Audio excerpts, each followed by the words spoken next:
Imagine a pristine, oak-paneled study. A London-educated lawyer in a sharply tailored suit is drafting constitutional arguments. Now, picture the lamp-lit, earthen walls of a rural khanqa, where a Sufi mystic sits among his followers. These are two entirely different worlds. In a hyper-polarized climate, putting leaders from these backgrounds into the same room would likely result in immediate, deep-seated ideological gridlock. Yet in the 1940s, these exact opposites synchronized their efforts so perfectly that they broke the political calculations of the British Empire. The version of history we learn zeroes in on the solitary statesman in the drawing room. It leaves out the massive religious grassroots effort that actually powered the movement. The catalyst for this alliance was a realization among the leadership. If their collective cultural existence was erased, their internal sectarian debates would cease to matter. This alliance replaced standard political compromise with a decision to set aside individual ideologies to face a shared threat of annihilation. This is the inclusion map, a deliberate strategy where leaders utilized their specific spheres of influence. Deobandi scholars activated the madrasas and religious class.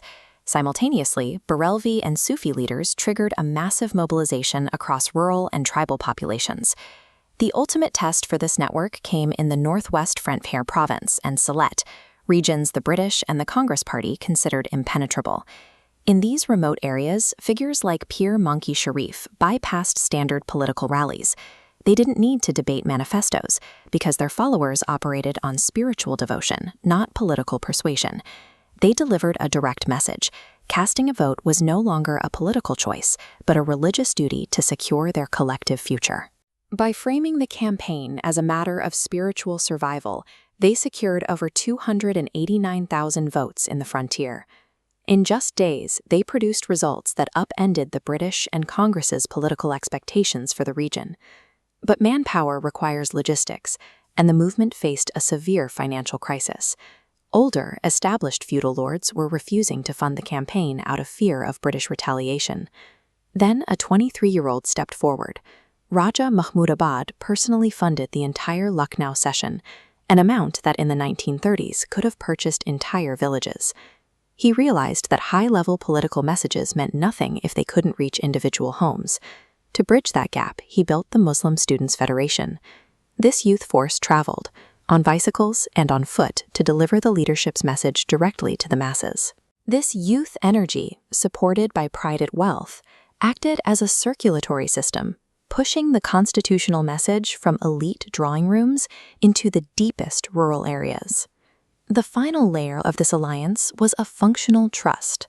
Maulana Ashraf Ali Thanvi recognized that while only a modern political machine could secure a state, that machine needed to be anchored to Islamic principles. Quad-e-Azam accepted this reality, acknowledging that in this cultural context, politics and religious identity could not be separated. The historical proof of this alliance came with the arrival of the British Cripps mission to negotiate the future of the subcontinent. When it was time to present the ideological framework to the British, Jinnah didn't send lawyers. He chose Allama Shabir Ahmed Usmani, a Deobandi scholar, and Allama Ibn Hassan Jarjvi, a Shia leader, to lead the discussion. This event showed that their unity was more than a temporary arrangement. It was a structural trust that successfully merged modern constitutional law with traditional faith. The political leadership provided the direction, but the scholars, mystics, and students provided the energy that made movement possible. By allowing this history of unity to be erased, the nation has forgotten the very mechanism that allowed it to exist. In the 1940s, with no state resources and no sovereign land, divided groups worked together to achieve a victory that seemed impossible at the time. Now we have a state, nuclear capabilities, and massive resources, yet the nation is often paralyzed by the same differences their ancestors chose to set aside.